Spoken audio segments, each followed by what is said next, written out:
د هندستان د کرکټ مخکینی لوبغاړی عرفان پټان وایي چې پاکستان لا اټم بم منګ جوړ کړی دی.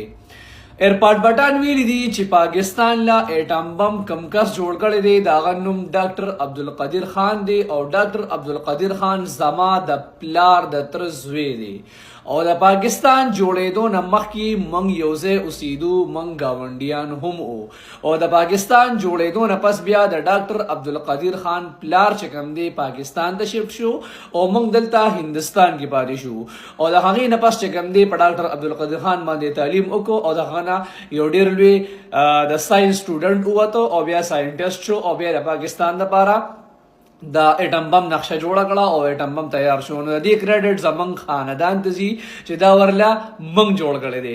نو آیا تاسو دې باره کې اوس څه وایئ چې آیا دا واقعي عرفان پټان ټیک وایي او که نه؟ آیا عرفان پټان چې کوم دی د یوسفزو قبیلې سره تعلق ساتي او که نه؟ ځکه چې ډاکټر عبدالقدیر خان خو یوسفزی دی که نه او اټم بم هغه جوړ کړی دی.